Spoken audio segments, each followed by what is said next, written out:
For this 767 build, I'm using blown up paper model plans with Depron foam and balsa for the main structural components.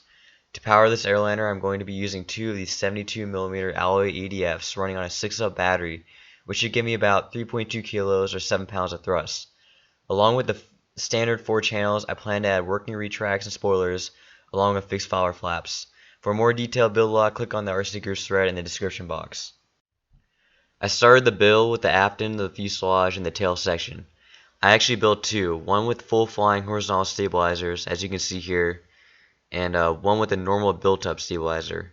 Because I decided to go with fixed flaps on the wings, I decided the fixed stabilizer design would be the best choice.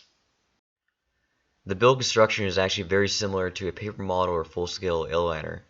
I start with a 6mm Depron former and carefully wrap it with a 3mm Depron skin. On the back end of the fuselage, I added internal balsa supports for the tail before closing up the skin.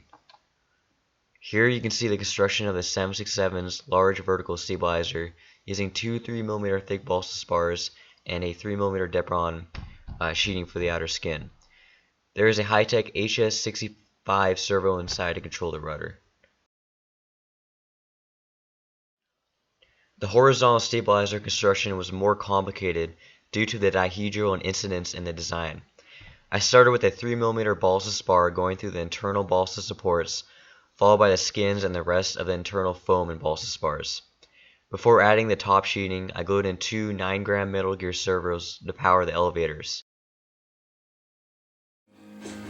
Here is the back end of the fuselage and the tail section under construction. You see the vertical stabilizer is done. I got the servo installed on this side.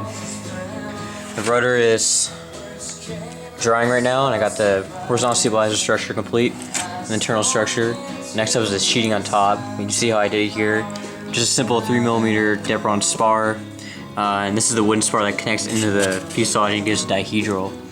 I put about 3 to 4 degrees of negative incidence on the horizontal stabilizer to counteract for the positive incidence on the wing, plus the fixed flaps I'm putting in on the wing.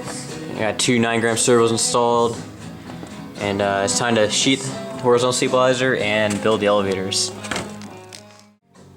Here is a sheeting going on the left horizontal stabilizer. It's drying right now. The tape, I just use foam tack and then foam safe CA on the leading edge. Usually I wouldn't do that because CA is hard to sand, but I wanted to get it done fast. And when it's really sharp like this, it doesn't really matter. Just sand it like the leading edge on the vertical stabilizer. I forgot to mention these blocks back here. That's for the CA hinges, but I have them set back into the structure so I can bend some paper and create a scale hinge slot. So that way there's no gap in between the elevator and stabilizer, which makes it less draggy and it looks better and makes the elevator more efficient. So I will sheet the right side and work on that gap.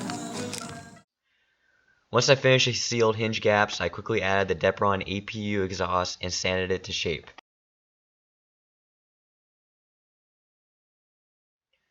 With the back end of the fuselage complete, I built the nose using the same 6mm former and 3mm skin process. During the construction, I used balsa and light ply to make a sturdy nose gear mount, which will have a retract unit added later.